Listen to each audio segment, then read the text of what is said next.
What's up, Squadron? Aviation has given me a ton of amazing experiences. Good job there. Nice rock, high wing. But more importantly, it's introduced me to a whole new family of friends. Like, dude, you're killing it. You're having a great day. So just never give up. Airport, and then, oh, by the way, I got carb ice while I was flying too, so the engine started running rough. And I had to Join us tonight as we're cleared direct for some hangar flying. I am Bryon Bowman, and this is SuperAero Live. How's a lot? How's a lot of cookies?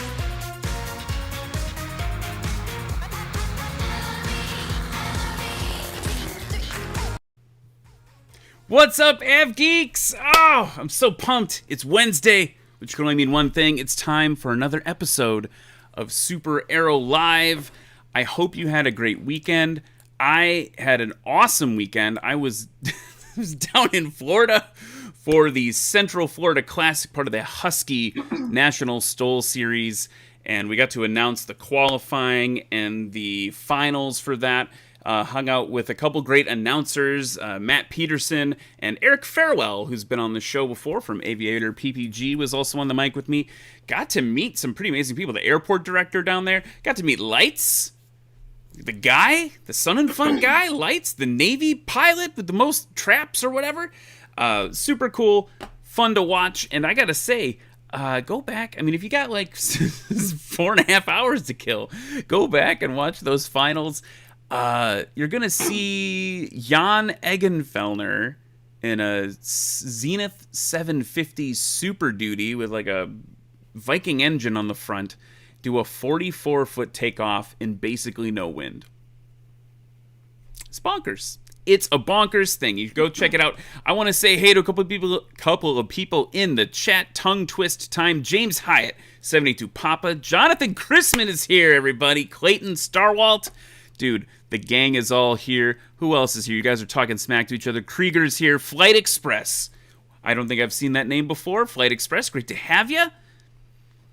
We're just scrolling through here. You guys are talking about Just Plain Silly. Sold his plane and he has to buy a new one. Ken Dodson is here. Scrolling. So awesome to have all of you here. Here's the thing. Oh yeah, and there was a Comanche. Yeah, that was the other thing to talk about. There was a Comanche in the Stoll competition, and it did a little pass. Whew, what? That was bonkers. He definitely stole the show. Michael Jordan is here. Hey, Michael, good to see you. So, yeah, here's what you guys can do for me. We've got an awesome guest on the show tonight. She is pretty epic. Before I introduce her, everyone go share the stream right now. Facebook, whatever, however you social medias, Twitter. Does anyone use Twitter anymore?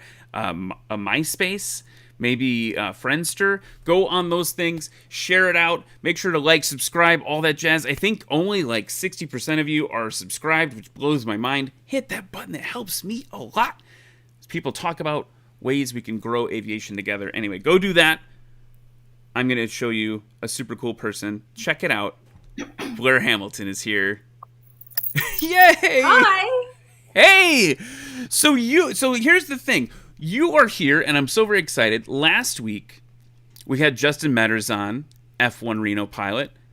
This week, we have you, F1 Reno pilot. Yeah, I know that I postponed this. I was going to be on an earlier episode. If I had known you were having Justin on, I would have gone first because Justin won gold, and then it's kind of a tough act to follow. No, you don't need to feel that way. Yeah. No, Justin's a great guy. I smack talk him all the time, like as if I'm going to come up from bronze class and beat him, and he's really good about it. So I'm a Justin fan, for sure. So, and by the way, speaking of smack talk, we sort of met through you smack talking in the chat of this show when F-18 demo pilot Home was on. You were like, I can beat you even though you've got a jet. Or maybe we were talking about his F1, not F1 class, but yeah, we Home is kind of in our circle of friends here at our airport, and he loves to talk about how fast his rocket is. It's like his number one. Like, we go up to people that don't know him and we tell them, like, go ask that guy if he has a fast airplane. Like, it's just because it's just super funny, right? Like nothing pleases him more. He flies a fighter jet for a living. You wouldn't think that he would be that impressed about his rocket speed, but anyway, he is. So yeah, I'm always smack talking him, even though I fly a race plane and his rocket is actually faster than my actual race plane. But yeah, the smack talk is like half of the fun. That's what it's all about. And I gotta say, just to talk about Home for a second, maybe he's in the chat. We hopefully Home will be here. That was a mouthful. I think that he could go to Reno in the F1. It would be a different class than F1. It would be some other thing. Maybe he could go race if he wanted to. If he took the rocket, because I'm an F1 air racer, avoid using F1 because you're going to confuse people. Yeah, I'm confusing myself. I'm 100% confusing myself. Yeah. He could fly sport class. If he that would be the class for his plane, but put up or shut up, buddy. He attended this year for the first time and he was comparing speeds, and I think there's a reason he's probably not going to compete. What? Gauntlet dropped. Yeah. Gauntlet dropped. This is awesome. Some folks saying hi to you in the chat. Now I've lost it. Brian Murray says, "Yay, Blaire, second fastest Brian. racer in Alberta." You guys are hard on each other. I know. There's a lot of verbal abuse, yeah. So just to show people what we're talking about, and then I want to go back to like the origin story. But I kind of picked the worst photo to start. I'm in the middle of my thing. There you go. That orange one, that's what you're racing around in. It's a tiny little thing. Yeah. I'm just gonna skip past all these storytelling photos to the front of the deck. Super professional. We'll stop here. Tell me about this. Tell me what you do. That's just me carrying my plane around at Reno. That is the advantage of having a cassette. You know, you save money on the.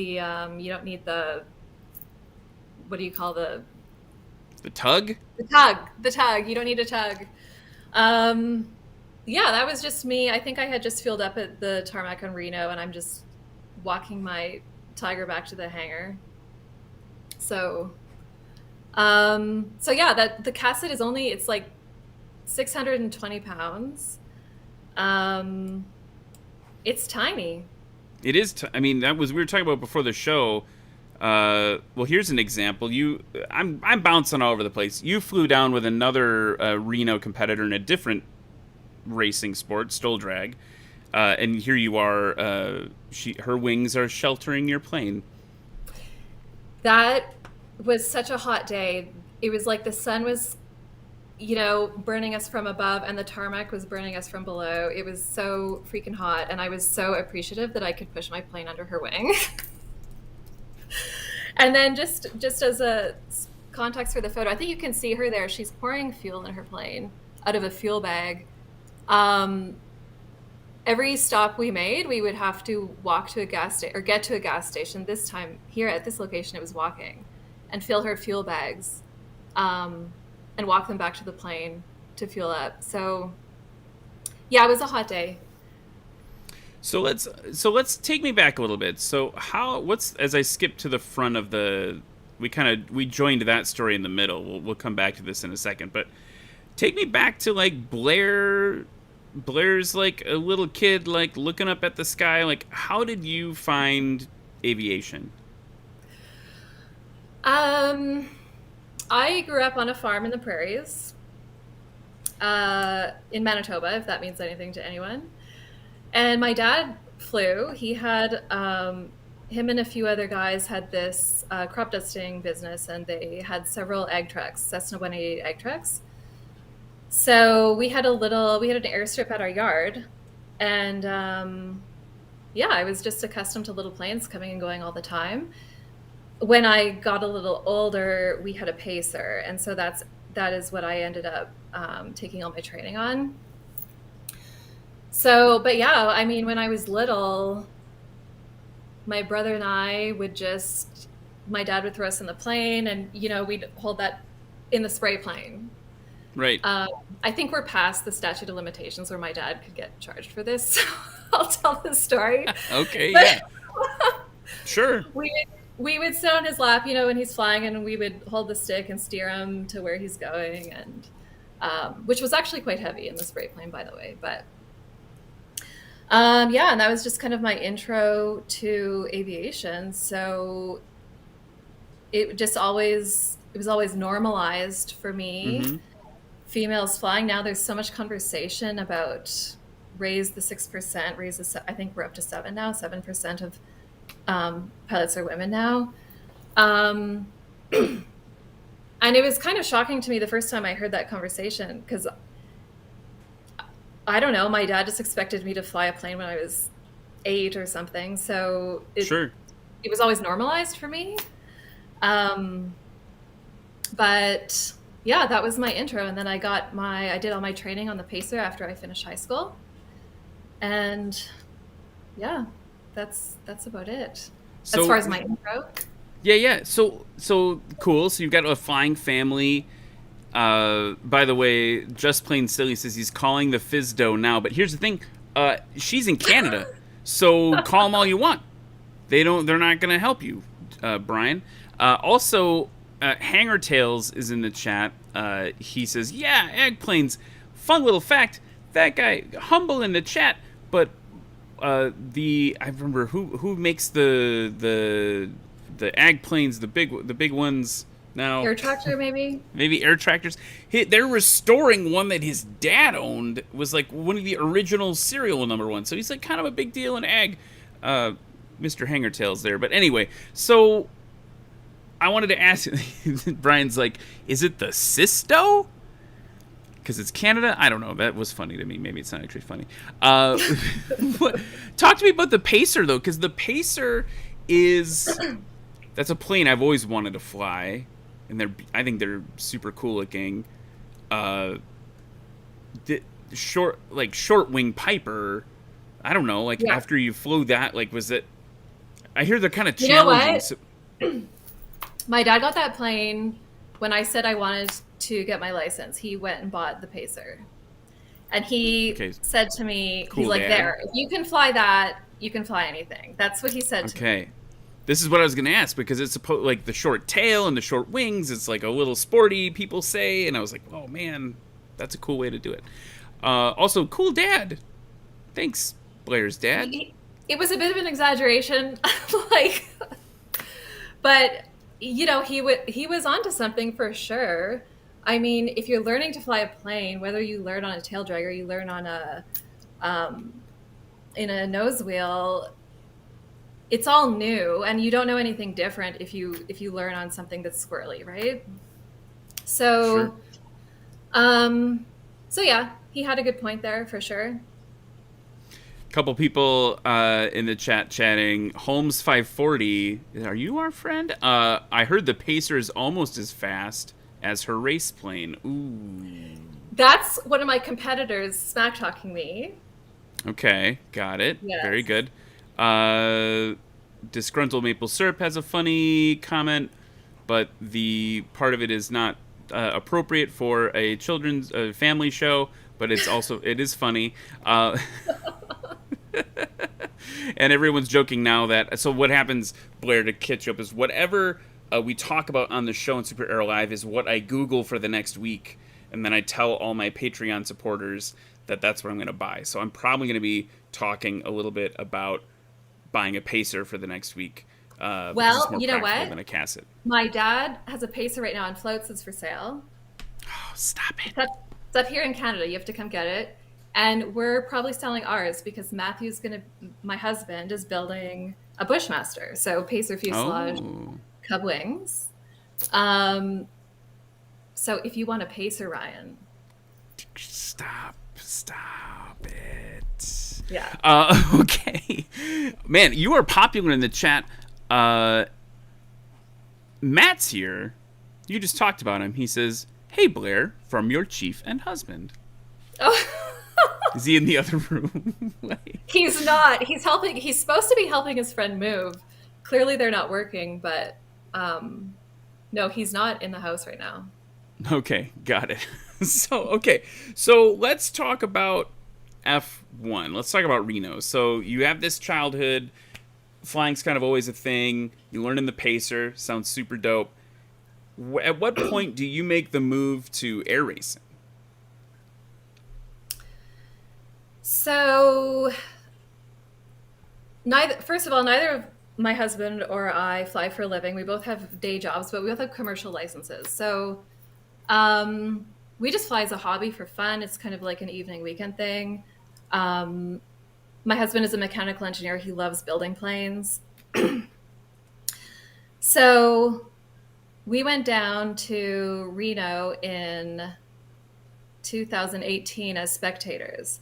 And we had just met another competitor in Alberta, the dude that was just smack talking me about being as low as the Pacer.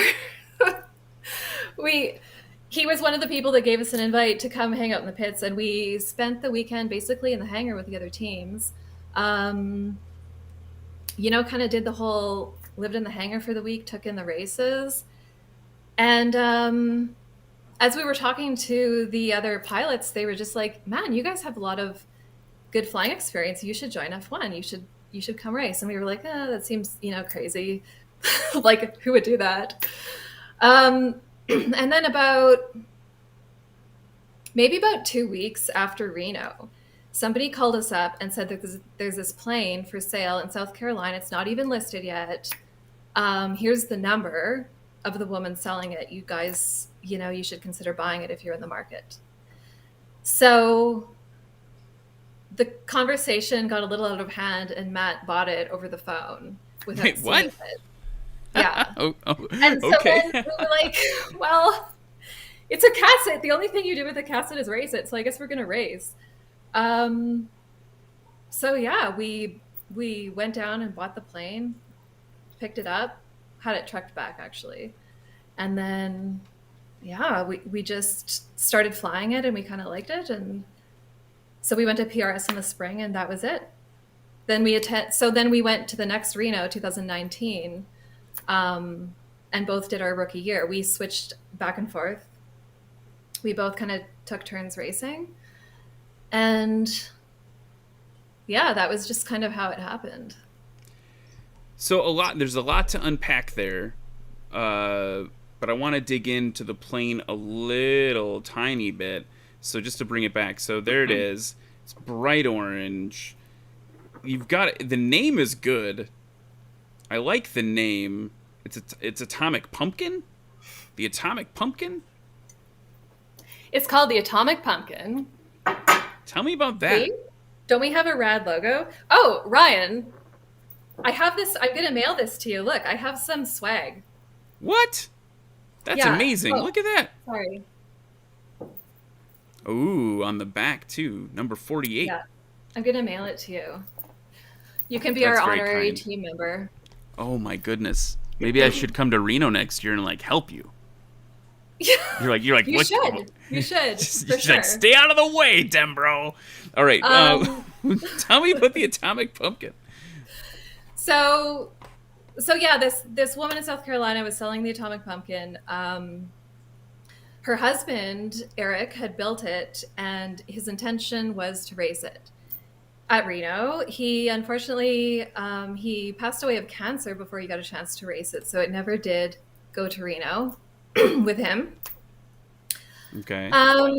So yeah, he had named it the Atomic Pumpkin, and when I first heard the name, I was like, if you put one of every fruit on a table and you had to assign a speed to every fruit, the pumpkin would be the slowest fruit. Like, why would you name a race plane after a pumpkin? Like that, think of all the black and orange things that are fast. Like, Tiger comes to mind. Like, I don't know, but at first I hated the name. At least he added Atomic in there. But honestly, it's grown on us and everybody seems to love it. So it's kind of just part of our life now, this Atomic Pumpkin, but yeah, at first I really didn't like the name. I was like, we have to call it Atomic something else. Like, there's nothing sexy about a pumpkin. So no, you're right. There isn't, but I love that you I love that you kept the name like that. Kind of a legacy thing, right? We talk a lot about airplanes. You know what? Absolutely. This man had built this plane and he named it and he wanted to race it and he, never made it there. So yeah. And I think it's kind of like a sailboat. It's bad luck to change the name anyway. I don't really believe in doing that unless it's like really terrible or explicit or something. There's a whole procedure then. Isn't there like a whole, like a sail? I don't know, but I feel we were about to change the name of sailboat because we thought it felt a little, it was culturally insensitive that we bought. Yeah. And we were like, oh, like this isn't maybe the best. And then we were like, let's change the name. We'll do all this stuff. We'll change the name. And then we just decided to sell it. So got rid of the name of the. Maybe it might be the case that sailboat names are maybe more official. These are just names that owners, like the registration is different, right? So I think you could swap names willy-nilly. You probably could. I like the idea that you kept it kind of like, so he's still, even though he never got to see it fly, he's kind of flying with you. I don't know, little sentimental journey there. But maybe your second plane, whatever the next plane for the race team is, that should be the Atomic Tiger, because that sounds super bad. I'm actually thinking more in the Gord family. Like, why not the Sonic Squash? Right? Like, you could go that route. So I don't know. We'll see. Keeping it Gordy. Yeah, I like that with the Gords. I know, right? Anyway, funny thing, now that we're talking about the builder, we got an email just maybe a month and a half ago from a man who is Eric's father. And he said, I had no idea that the Atomic Pumpkin is racing and that it went to Reno. And so he has asked to come be on our team next year. And I felt really terrible. I didn't know that there was other family members that didn't know we were doing this. But anyway, we're so excited that we're in touch with Dave now, the father of the builder of the plane. Oh, that's amazing. Yeah, and so hopefully we can include him in our whatever adventures we have coming up. Yeah. That's super great. A couple of things I gotta it's funny, I just assumed that the builder was like, usually it's like old dudes building planes, so it's kind of, that's an unexpected cool thing to hear. Okay, a couple things to reference in the chat. First of all, Jonathan, thank you, brother, for the support as always. Appreciate you doing that. People are saying, one, that you shouldn't give me the shirt. You should only include it if I buy your Pacer. As like as a little value add there. Then also people are talking about beers named Atomic Pumpkin. That's pretty cool. Yes. I think my husband emailed them and asked them to sponsor us because there is a beer called Atomic Pumpkin Beer. And so we were like, we need boxes of this beer in the hangar. And in the pits? Yeah. They didn't return our email. So wow, just keep being persistent. Yes. So, okay, so talk to me a little bit about, so you buy the plane, did it need a lot of work? Like, we don't need to get into the details, but like, did you have to like refurbish it, or was it like ready to go? It was technically flyable, but we went through the plane and there were some things that we did. We switched some things around in the cockpit that we weren't too happy about the placement, or we thought it could be a little bit more efficient in there. We pulled out a lot of wiring. Like, there was a lot to do with the wiring that we pulled out and replaced. What else did we do? I think that was it. It actually ended up being like a whole winter of work, but we only work on it on the weekends, so how much work was it? I don't know.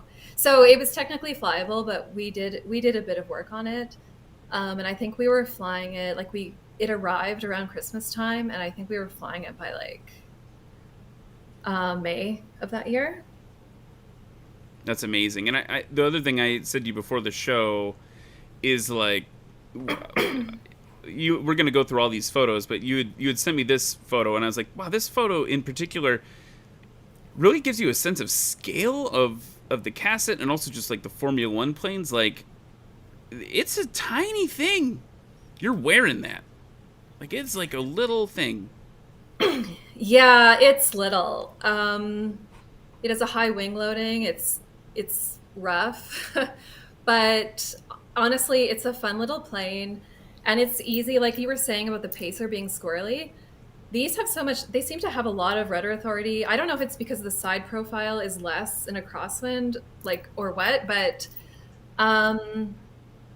yeah, you land in a heavy crosswind, you can hardly feel it. Like it's really amazing, and the rudder inputs are so minimal, right? It seems to have so much rudder authority, so it's really not. It's not that difficult to fly. So you're saying I should buy a Casset? Yes. Even I could do it. Okay, so you could call it the SuperAero because arrows are fast. Love it. Right? I love it. Well, the folks at Dark Arrow, this would not be an F1 legal plane, but I don't even know if it'd be Reno legal because I don't think it's aerobatic, right? You have to be aerobatic, right? The plane needs. Is that true? I saw something about having to do rolls. Yeah. Okay. Yeah. So there's a component of the flight test to get your race license that is aerobatic. So you do have to. The only thing aerobatic that they make you do really is the rolls. More of an upset recovery thing, I'm assuming. Yeah. I think the specific exercises they get you to do is a roll to the right, a roll to the left, and then a half and back. I think that's all. I think that's the only aerobatic things that they make you do. But speaking of which, now that you mentioned joining F1, okay, we need more pilots. So this is me giving a shout out to you and all your viewers. If you guys want to buy a Casset and join F1, you need to do it. We need more teams. We didn't even have a full field this year at Reno. So it's what is it? Either buy a Casset basically, or build something kind of crazy from the ground up. Like every once in a while, there's like some ground up thing built, right? Am I within the rule set? Yeah, I mean, there's a few guys that have built their own. I mean, they're all getting built somewhere, right? They're all home builds. Some of the guys have built their own, like Justin that you had last week. But a lot of us are just finding them, and they're not terribly expensive. If you don't want to win gold class, you can get in for like, you could spend anywhere from $30,000 to $100,000 on a Formula One race plane. So if you just want to join and have fun, you don't have to spend a lot of money. Okay. Okay, I know what I'm Googling next week. I don't need to win. It's okay, Ryan. I'm not winning either. If you want to win, you have to spend, a lot more. Or build a plane. Well, that's probably cheaper, but I mean, who's got the time? One thing at a time for me. So the joke I was going to, I was talking about Dark Arrow, and they were talking about how I should build one of their planes and call it the Super Dark Arrow because it's like a mashup. Oh yeah, but, like just the SuperAero. People are talking about maybe a group buy, SuperAero group buy. Yeah, let's build a Casset, everybody. We'll do that, and we can race against Blaire, and she can. I don't even know if I could. I don't even think I have this. I don't have this the stick and rudder yet to even do that. So, okay. We got to go back to these photos that you sent me, and I'm gonna load them up right now. Getting to Reno this year was an epic trip for you. Let me find the beginning. This was like you flew that. Like a lot of people were talking about how they don't fly them down. You flew down.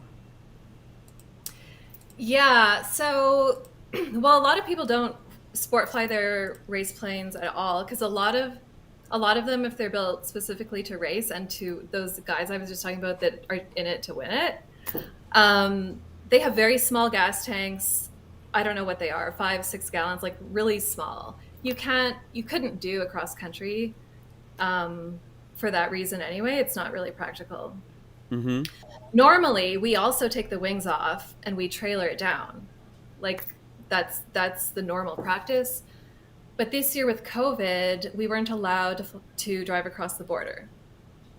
Oh, wait, what? Still? Yeah. So the rules, I think, changed in the fall. But as of when we went to Reno, we couldn't drive across, which is why we ended up there without a team, because a lot of our people, it was just COVID rules were just so crazy all over that wasn't really working. So we thought actually that we weren't going to even make it at all because we hadn't even considered flying. And then I was talking to Natalie, and she's like, well, I'm flying the Kit Fox down in whatever week. And I'm like, well, if you're flying, then I'm flying. I'm going to come with you. So I threw my suitcase in her plane, which is, of course, the other thing traveling with a cassette that's really crappy. And then we kind of just made it down together, and honestly, it wasn't a big deal at all. It was fine. Okay, to be honest, though, the train is a little sketchy. Like you don't want to be like a Kit Fox, an emergency landing in a Kit Fox between here and Reno. That's okay, but I mean, I wouldn't want to be having issues with the cassette between here and Reno. It is like, I mean, look at the train right there. Yeah, that's something else. Like, there's probably a little gravel road in there somewhere, but still, it probably has a bunch of curves in it or something, right? Like, So yeah, I mean, let's expand on it just briefly. Like, a Kit Fox, very well known, like, stole backcountry airplane. I should get Natalie, right? Yeah? Yeah. Natalie? We should get Natalie on the show to talk about her experience with the Kit Fox, but you should. The sure. stall speed that I don't know what her stall's at, but yours, I'm assuming, stall's a lot higher with that high wing loading and small wing. So just there alone. Yeah, it does. It's just over 60 miles an hour. So that's actually lower than I thought you were going to say. Oh, really? Yeah. I don't know. I was like, assuming you're going to be like, oh yeah, like it stalls at 80 or like something, like, I don't know. Yeah. So, I mean, yeah, my husband wasn't really happy about me flying it down, to be fair. He, like, he's a lot more risk averse than I am. Well, he thinks about those things a lot more. And I'm like, well, if there's a road of any kind, it'll be fine. Like, but in his defense, he was correct. It was, unless you're really going out of your way on the route, it isn't the best terrain to be doing a cross country in a Cassidon, for sure. But at least now, were you throttling back to stay back with the Kit Fox, or were you guys just racing literally each other to each airport? We didn't do the trip in formation. Obviously, she would usually leave, and I'd give her about 15 minutes, and I'd hop in my plane, and then I'd do the leg, and then I'd land, and I'd kind of be fueled by the time she got there, type thing. So we kind of just did that all the way. I don't think she'll ever want to travel with me again, though, because I need like a long paved runway, and if it wasn't for me, she would have been able to use like a bunch of grass strips and land at friends' farms or whatever all the way. I was kind of forcing her to be landing her big bush wheels on all of the sticky pavement everywhere. So there's that, but it wasn't that bad as far as how much time I had to wait for her or anything. Like, it actually, I don't think I'm answering your question. I usually throttle back to 2600, and then I think I cruise at about maybe 165, like that. So that's about if I'm doing a cross country, that's kind of what I do. And I couldn't believe how little fuel actually I used. I burnt $130 of fuel on that entire trip. And normally, if we were going to truck the plane down, I mean, we easily spend like a couple $1,000s or something. Like, yeah. So, yeah. I mean, amazing. okay, so I gotta buy one because they're efficient. That's right. Think of all the money and fuel you will save if you own a Cassette. Yeah, and I'll have to go to the gym to fit into it. That's the other thing. And then I've got a friend who's got an RV-10. I can put my suitcase in his plane. He's just always got to come with me. Traveling in a Cassette, you definitely need a buddy with a plane to accompany you. But yeah, honestly, it's a riot, and you should go in. Is what I think. Done deal. So, the SuperAero Cassette. Maybe what I'll do is I'll just someday someone will sponsor this show, and then I'll be able to sponsor the Atomic Racing team and put the SuperAero logo on the side, and that'll be good enough for me. Yeah, that works too. Come be on the team. And you know what? At Formula One right now, a lot of people had shout outs to anyone who wanted to come be a crew member this year and join their team in the pits. That happens quite often. Like if people watching really want to check out racing or kind of are thinking about getting a race plane and don't really know what it's all about or what it's like, they should really reach out to us. Find any one of us on social media. Say you want to join a team, or if you have a skill you can bring to the table.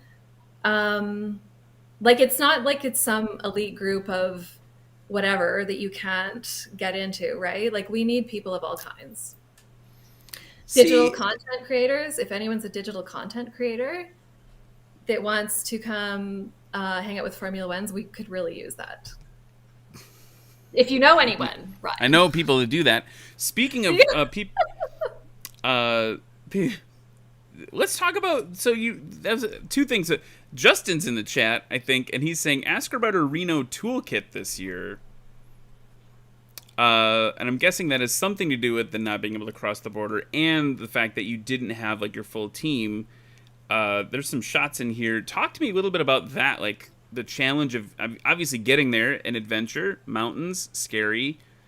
For me, you seem pretty cool and collected about it. The toolkit that Justin is referring to. So Justin shows up with his plane, and of course he's one of the people who are in it to win it. So he trailers his truck or trailers his plane there, and he has a whole trailer of tools, right? Of everything you need. I showed up. I have a mini screwdriver like this, shoved into the side of my wing. That's the only tool that I had in my plane. Well, I mean, I can't carry anything else. It's not my fault. But I need that screwdriver to get my fuel, like the lid off my fuel. Okay. So that's literally all I have is that. And so when I went over to borrow a screwdriver from Justin, and he's like, you don't even have a screwdriver? I'm like, well, yeah, I just have this one. This is all I could fit in my plane, but I needed a bigger screwdriver for whatever. So that was my toolkit that I traveled with, was just the one screwdriver, which is what he's referring to. But the second part of your question, my husband followed me down in the Pacer actually a few days later. By the way, it's legal to fly across the border. You just can't drive across the border. So that's because COVID doesn't, once you're in an airplane, COVID goes away, but in a car, it's bad. That's clearly part of why. Yeah. Honestly, don't get me started. Okay. But yeah. I will not get you started. Continue. Yeah. Okay. So yeah, he followed me a few days later in the Pacer. Natalie and I showed up quite early in case we had weather or whatever, but he actually had tools. Just to be clear. We weren't completely unprepared. And I don't remember what the other part of your question was. I'm sorry. I digress. No, I don't even remember. So let's go back to talk to me about, we were talking about toolkits, we're talking about your team, and we were talking about screwdrivers and stuff. Anyway, so you said your husband came down in the Pacer did he have some tools in the Pacer? Is that what you were about to say? Yes, he brought tools, and he had my race prop in the Pacer because we just sport fly around in the Sturba, so that's what I had to fly down. So yeah, I was prepared once he arrived. Got it. But I was rather unprepared, you know. Hence why I was borrowing screwdrivers from Justin. If he's got a whole trailer full of them, what's letting one go just for a minute? It's and he's fine. happy to lend me whatever I need. He knows I'm never going to beat him, right? So he's like, yeah, you can take whatever. Right. Only lend tools to people in the other classes. Yeah. So, yeah. So But okay. no, So, go ahead. Oh yeah, this photo. Thank you. I was just going to say, speaking of my team, and I was just giving a shout out to volunteers to, you know, if they want to come join to do that. So this gentleman, his name is Rick. He, before they shut off the airport to outsiders and start, you know, taking admission for the races, I think, which happens on Wednesday, it's still just a normal, as far as wandering in and out, it's kind of still normal to like the Tuesday or something. So this gentleman, who is an aviation enthusiast, was just wandering through the hangars, you know, looking at the planes, and Matt was working on the pumpkin, and he kind of stopped and was chatting with us. And he stood there and he ended up helping Matt with whatever he was doing for like 2 hours. And we just said to him, we're like, well, we don't have a crew this year because nobody could get here because of COVID. Do you want to be on our team? He's like, yeah, sure, I'll be on your team. And he joined our team. And now we have this local Reno guy who's going to be on our team, you know, whenever we need someone. Because he was just, you know, wandering through the hangar. So it was amazing. That is amazing. Yeah. It takes a lot of trust. I would think. Well, I mean, we weren't But getting him to like put the wings on the plane or anything. True. But, True. No, it's like doing but coffee. I mean, no, runs. he was really great. He has, you know, like a garage full of tools, and if we said, oh, we should do this to the plane, he'd show up the next day with all the stuff we needed, and you know, his wife would send us stacks, and he used his truck as our tow vehicle to get us to the flight line. So yeah, it worked out really well. That is so amazing. That's why I'm saying, if people are into it and they want to come check it out, there's always a team that can kind of use somebody. We just ended up with no family because of the COVID rules and however that worked out. So, yeah. Your colleague / competitor, Holmes 540 says, more humanity happens in a week racing than most people see in years. Yeah, that's true. We're all friends and we're all kind of rooting for each other despite the smack talk. Yeah, it's a really good environment, for sure. Hanger Tales says you're pretty close to the Ag Pilot toolkit. You've got his is screwdriver, pliers, loop of baling wire, and a roll of duct tape. That's all he carries. That's all you need. I learned from my daddy. I love it. So talk to me about. So then the next photo I've gotten here is the race. Like next up is like, bam, like, and you have a race. There you go. So what's that experience? I mean, Justin was on last week. He talked to us a little bit about like there's like the rolling start. Like there's like an actual like start, and then you go fly and you do the things. But what? You're presenting the more like I walked away from talking to Justin. No offense, Justin. I walked away going like, I'm never gonna be able to do that. And I'm talking to you, and you're painting this very approachable, relaxing view of it that makes me go, oh, like maybe I should do it. Maybe I should do it. Especially since I know Justin now, and he's got a bunch of tools. So, talk to me about, because this is just you're a couple years in now with the racing at Reno. Like, what's the general experience like? Are you getting strapped in? Like, walk me through what that's like. So that photo there is we're kind of at the flight line. We're probably going up after these guys type thing. So I think we were over at the other end of the runway, ready to stage. Oh, gotcha. Yeah, I think that's what that is. Maybe we're not there yet. Because I recognize that person in the back of your truck there. She's been on the show before. That's Pilot Annie. I feel guilty for calling her Pilot Annie after I know her personally because that's her Instagram name. You know, that's weird. But anyway, that's Annie. That's my buddy Annie, I guess is a better way to say it. And my crew chief sitting there. So Annie hopped in the truck and joined our team for one of the races and took photos and checked it out at the flight line, that sort of thing. So that's why she's there that day. That's a little out of order, but that's more of the trip, the exciting trip. Yeah. See, I'm all over the place here. This photo is the American-Canadian border. It's lots of action at this border, as you can see. Browner than I expected. I don't know where in the photo the border is, but anyway. It's somewhere there. That's what that photo was. Yeah. They don't have a big line painted? I know. No, I know. I expected like this 5-foot black line going that way. Well, there's this thing that I heard about called the gouge. Like that, like it's like actually like they like deforest like a width in the forest in some places, so you just know where. I think it's called the gouge. It's like literally like if you're in a plane, you'd see like over a forest area, you'd see like a big line cut out of the trees. So I'm looking at that photo and going like, where did they do that? But I can't tell. But I trust you. It's there.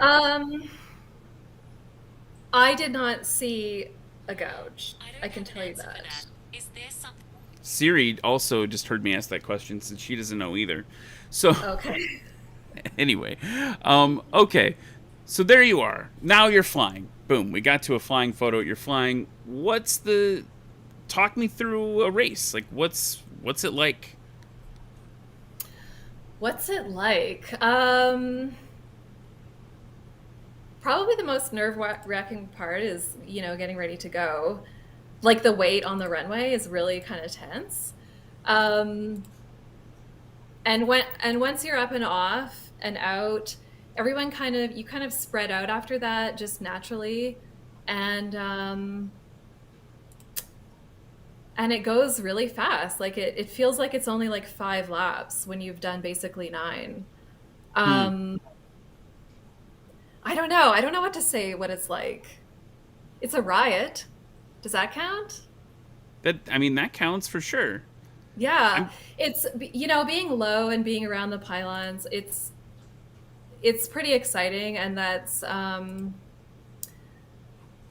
it's rare that you can get that type of adrenaline rush in a lot of other types of flying, right? It's not relaxing. It's an adrenaline rush.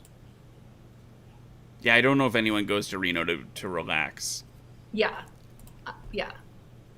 That's my crew chief, again. He's a good My crew chief also bought my plane, so that's kind of nice, too. Good-looking dude. So this is on one of our practice days. We were just lined up on the runway, waiting to go out. Probably one of our qualifying days, I guess.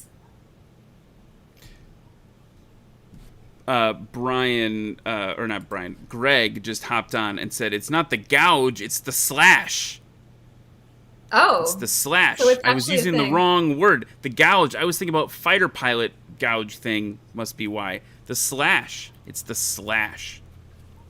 Through. We'll Google it after the show, everybody. It's a real thing. I'm not making it up. Greg says so. Okay. Yeah. Thanks, I Greg. missed it then. I totally Well, no, missed it was very brown where you crossed. It was like, that's very different than if you're over the big forest or whatever. Yeah.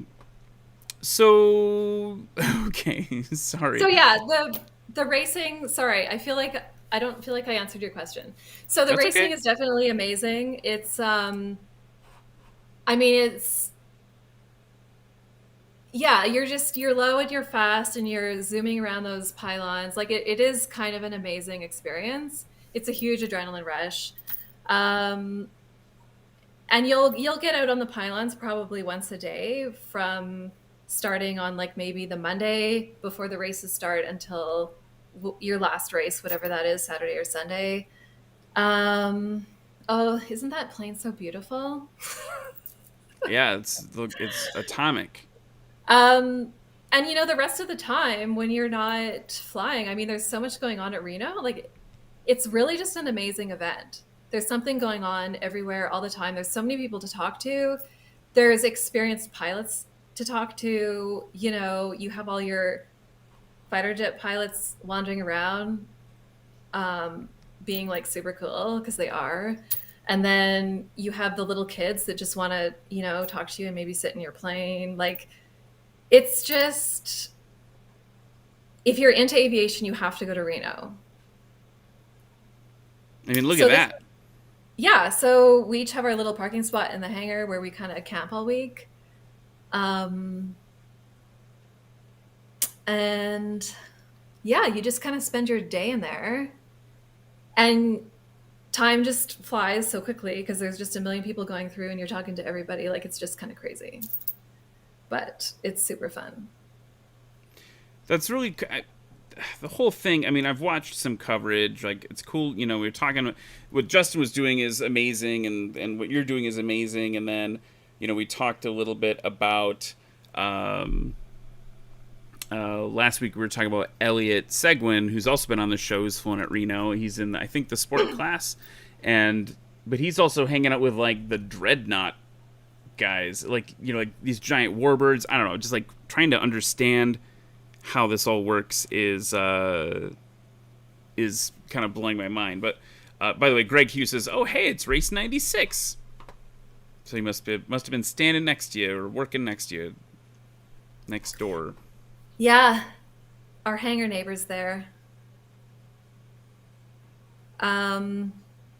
Yeah, Elliot used to be Formula One, which is so funny because he just seems like this elite dude, and Formula One doesn't feel elite to me. I shouldn't say that. There's lots of fabulous pilots, obviously, in Formula One, but I mean, it's just funny that he used to fly in this class. I asked him a couple questions about the cassette this year at Reno, and it was so generous of him to stop and answer all my questions. And he's just as intense in person. You know how his hands are going, and he's just all like, he has so much information in his brain to get out. It was just so funny because I kind of thought that was kind of his personality on his videos, but no, he's exactly like that in life. He's definitely psyched up. He's definitely psyched up all the time about airplanes. But it was very kind of him to take a moment and answer what was dumb questions about the cassette. So that's just my little shout out for Elliot. No, it's great. Okay, we're almost, actually, crazily enough, we're almost out of time, but I want to talk about a few other things. You would talk, well, one, you mentioned in your little note to me, you guys have like a sponsor, like it's like your first sponsor, like it's like a real thing. I wonder if you want to talk about that. I just got my first sponsor. Yeah. There is a group called Elevate Aviation based here in Alberta, and they're just advocates for women in aviation, and they have programs of all kinds for females of any age to just promote it as a career, as a hobby, as whatever. Yeah, and they're my first official sponsor, so it just feels like such a perfect fit, and I'm really excited about that. That's huge. That's huge. Yeah. Well, congratulations on the sponsor. So the next time you see the pumpkin, it's going to have a big Elevate Aviation thing on the side of it. It's going to be beautiful. It's going to be really good. That's super cool. Yeah. I mean, I think obviously what for me on the outside kind of watching it was cool to see, and I do the National STOL stuff, which is another like airplane competition thing for those of you who maybe didn't know what I was talking about at the front. Like, it's like short takeoff and landing stuff, similar to STOL drag type airplanes, but a different format. And what's been so cool there, and what's cool to see at Reno, what's cool to see in STOL drags, is the fact that women are represented now. I think it's, I don't know, I just think it's so cool to see. I've got 2 young daughters. I took them to the EAA museum 2 weeks ago, and they had like a little women in aviation scavenger hunt, and it was so cool to be able to say to them as like 6 and 3-year-olds, like, check out these fighter pilots. Check out, here's Sally Ride. Here's what, you know what I mean? Like, here's all these, let's talk about, the Rutan Voyager and that whole thing. And anyway. Yeah. So I was just excited to see, I mean, that's That's really cool to see that you guys are working to help promote all that. Stole drag, I don't know how that happened. What their success is, what's causing their success there, but they're doing a great job with getting girls participating. They had 3 women at Reno. I don't know what was on the weekend, but you know what? In the air racing in 1936 was the first year. From 1930 to 1935, women weren't allowed to compete with men in the national air races. They had them segregated. But in 1936, the first year that they allowed the women back in, the race was won by a woman. Louise Thaden won it. There was a woman got second place. It was either Laura Ingalls or Ruth Nichols. I shouldn't say because I don't know. A woman got second place. And then in 5th place was Amelia Earhart. Women were better represented, or at least equal, in 1936 than they are right now. So I don't know what to say about that, but it's true. I mean, that's a thing. I mean, sorry, and I should say that's specifically in air racing. You know, maybe we're doing better percentage-wise overall, but for sure. Well, I mean, you were racing, just talking about how. What did you say? It was 6% now, maybe 7%. Yeah. Like that. We gotta push that up. Yeah. You know what? I think it's awareness, and I think it's kind of planting a seed in little girls' minds that it's a possibility. Because honestly, 9 out of 10 of the female pilots that I meet had some sort of introduction to aviation as a child. So for me, my dad flew, and honestly, one of his business partners who had another plane down the road, he was a pilot, and 2 of his 4 kids are flying, like one who's female. So, I mean, or, you know, I have another friend that flies. Her neighbor had a plane when she was growing up, and he would take her for rides. So you're noticing, you can see a trend of somebody that they knew who flew. There was some sort of introduction to aviation when they were a child. And I think, something has to happen larger scale, not just in the pilots' households, that are introducing females specifically. I hate to leave out the boys, but something has to happen to be introducing the young girls to aviation, and that they're just, you know, considering it as a possibility. So. Well, and I without diving too deep into it too, like, I wonder if it has something to do with the way that historically, for whatever reason, you know, young girls in math, young girls in STEM, right? Like that's a big issue too. In my day job, I've done marketing work for nonprofits that are trying to promote STEM, particularly for young women, because they're underrepresented all the way up, and it goes back to like being taught, like the way, literally down to the way math is taught in schools, right? So I wonder if those two things are connected too. But yeah, I mean, we need more pilots, but we definitely need a more representative cross section as well. Like, it's one thing to say, like, I don't know, we need more pilots. I'll say that as like the white bearded guy, whatever. But we also need more pilots that look like everybody else. Like, everyone should feel like this is a place where they can come, especially with people like you, if I can preach for a second, who are trying to convince me, the D-bag in Milwaukee, to fly a Castle. Like, you know what I mean? Like, and I'm not like Justin, he was super encouraging. We talked, he was super encouraging. He's like, dude, if you want to come and do this, you got to come down, check it out. You got to do this. Yeah. To have him be welcoming, and then to have you, and he's like F1 Gold. Like, I overhaul my engine every 5 hours, like super hardcore going for it, right? Like superhuman. Yeah. And then there's this other side, which I'm discovering tonight, which is like, hey, also, if you just want to do this for fun, come race. And that is, not that he didn't say that, right? But I'm just saying that separately, like, we're having that conversation again. That's, I don't know. It's just super cool. I love to see how you're advocating for it, getting people into it in general. But I agree with you. We gotta. Yeah, and you know what? Maybe buying a plane is not the first step, but honestly, be like. No, but I mean, be like our buddy Rick and show up to the hangar and join a team for a week, right? And yeah, like us, our first year, we hung out in the pits with people, and then, you know, we kind of loved it, and we spent the week there, and then probably a month later we owned a race plane. So honestly, go to Reno, hang out, ask people questions. Everyone's happy to answer all the questions, whether they're gold class, whether they're new, whatever. There's lots of experienced people walking around, and yeah, they will all spend time with you. Before we wrap up, I have a question for you. So you're obviously a very accomplished pilot. You said you're commercial pilots. You're not flying as a job, but you're commercial pilots. And I asked Justin this question too. I'm interested what you say as well. Is for those of us who aren't racing, what's one thing that you would say racing has brought to your like everyday flying?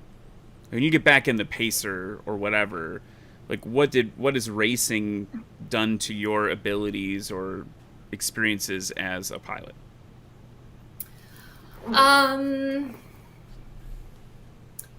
That's a good question, because the other flying I do is so different, right? I'm just sitting in the pacer, listening to tunes.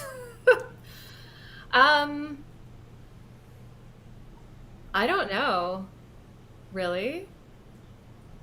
I mean, I'm always on the lookout more for probably emergencies. Like, they drill into your head when you're, especially when you're a rookie racing. It's not when you have an emergency, it's not if you have an emergency, it's when you have an emergency. Sure. And so every time I'm in the Casset, when I'm just sport flying around, I have this thing in my head, and they make you practice this zoom move, you know, like if you lose your engine, you bleed off your speed, trade it for altitude type thing. It's definitely given me an awareness of things like that I'm always thinking about. Okay. So, yeah, I would say that, because because that's just kind of what they're always like. It's all about emergencies at Reno, you know, losing your engine, where you're going to land and whatever. So an awareness of what's about to happen, probably. Is there anything about, I mean, I guess the thing, I feel like I'm never going to wrap the show up because I have so many questions for you, but I want to ask you another one. Like, one of the things for me as a,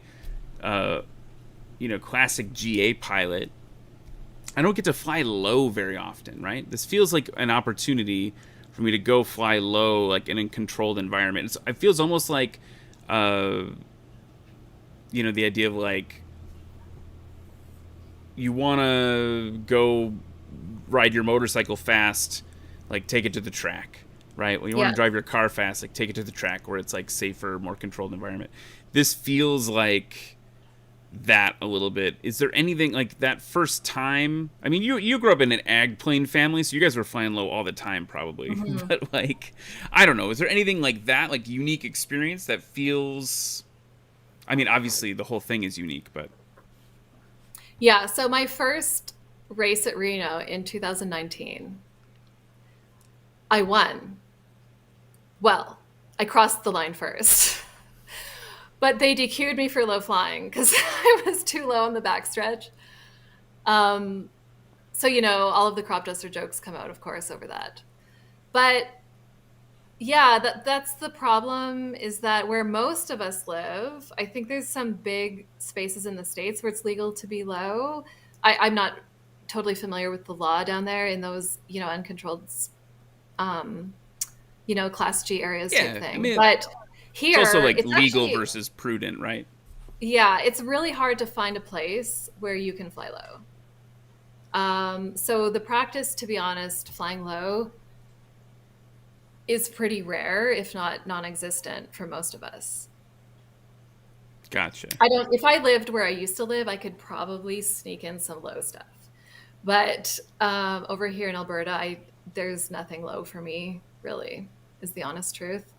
So you don't really get to practice low. Gotcha. Is my answer. Yeah.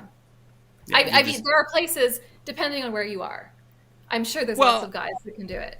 I just think what I mean, obviously the formation is a thing that not everyone does. Then you're obviously hella fast, even in Formula One. Like, you're going fast. These are fast planes, right? And then separately, you've got like the pylons. You've got all this stuff. Yeah, I don't know. It seems like a unique experience. Before we go into a game, a couple of people are reminding me to ask you about some other little things. One, Greg Hughes says he will crew for me if I get a team together. You guys are bad. My wife is going to be so frustrated when I find a cassette on Barnstormers and put it in the backyard. Are you kidding? She's going to be bragging to all her friends. She's going to be like, my husband is an air racer. I don't know. That's possible. I'm just saying. That would make me so happy if she would do that. Okay. I mean, I'm just throwing that out there. You can. She's supportive. She's 100% supportive. I just don't know if she'd be supportive of, like, hey, I'm doing, this already kind of like hobby that makes some people go, ooh, because they don't understand it. Now I'm going to take that a level further. I'm going to go race around a track in Reno. All right. People want me to ask you before we wrap up about the Rookie of the Year trophy that's come up in the chat. Is that a thing? Were you Rookie of the Year? Yeah. I don't know what their criteria is, but yeah, in 2019, technically my husband and I. But this year he didn't fly, so he doesn't count anymore. He's just a crew chief. But yeah, we were Rookie of the Year in 2019, so that was very exciting. So thank you to whoever gave me that little plug there. That was very kind of you. I will tell you. I'll scroll up and tell you. I think that was Bryon. Yeah, Bryon said that. Bryon Murray. Bryon, thank you. Very, very good. Okay. Yeah. We got to wrap the show up. I don't want to keep you too late. It's time, if you're cool with it, for short final. I don't know if I briefed you on this. You maybe saw us do it with Justin or with Home. It's a minute on the clock. I'm just going to throw a bunch of aviation questions at you. There's no rules. There's no points. There's as many points as you want to win you can have. Do you want 5,000 points? You can have 5,000 points. Dollars? Okay. No, points. I have no. I need to buy the cassette, so I can't give any money out right now. Yeah, okay. Got to start saving. I got to start saving. All right, I'm going to hit my little dramatic music here. I'm going to hit the timer. Blaire Hamilton. Blaire Force 1, which I love, by the way. First and foremost, everyone's asking, they want to know north up or track up on the GPS? Track up. Okay, very good. What about I don't know. I'd go either way for me. Talk to me about the favorite airport you've ever landed at. Reykjavik, Iceland. What? Okay, we're going to talk about that in a second. What about your favorite passenger you've ever had? My mommy. Very good. Okay. What about, you have a favorite warbird? Obviously the P-51. Obviously. Okay. You've flown a bunch of planes too. What about just your favorite plane you've ever flown? The Atomic Pumpkin. I guess you kind of got to say that. Okay. I want to skip ahead to Iceland. What's that about? When did you do that? Before COVID started and you were allowed to travel, I had taken up running a few years ago, and I was doing like destination half marathons, and I signed up for one in Reykjavik. And so my mom was like, well, I'm coming with you. Let's make a trip out of it. So we went to Reykjavik, and we went to a local, I was into gliding that summer. That's the summer I started gliding here. What? Okay, we have you And so back another time to talk about gliding. Okay. You can take these glider rides over the volcanoes, and it was like, it was maybe like $1,000 or something, and then it had to be me with an instructor, and so I couldn't take my mom. So then I called a local flying club and I said, how much to rent a 172 for an hour? And it was like half the cost of the 10-minute glider ride. So anyway, we ended up renting a 172. And we flew around Iceland and checked out the volcanoes. So the chief pilot at the flight school, who also was a captain for Iceland Air, he came and gave us this little tour with us and showed us, gave us the history of everything and showed us, the lakes and the volcanoes and everything. It was honestly, I have to say, it was one of the best flights of my life. That was one of my best experiences ever. That's amazing. I mean, Iceland just it's like a different planet. Like you Right. have to put it on your list, right?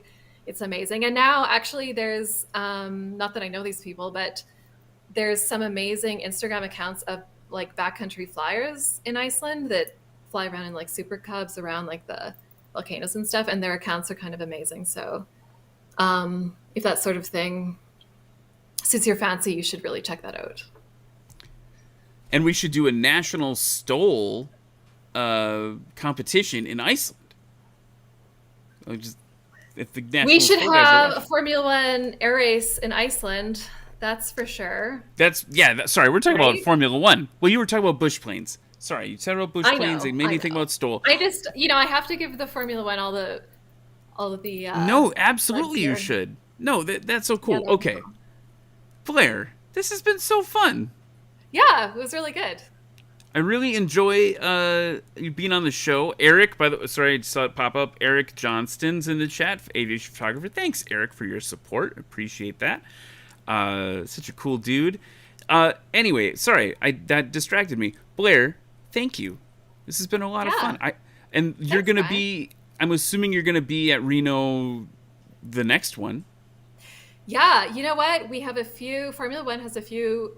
What are still unconfirmed, and so I'm not supposed to talk about them, for races lined up for 2022.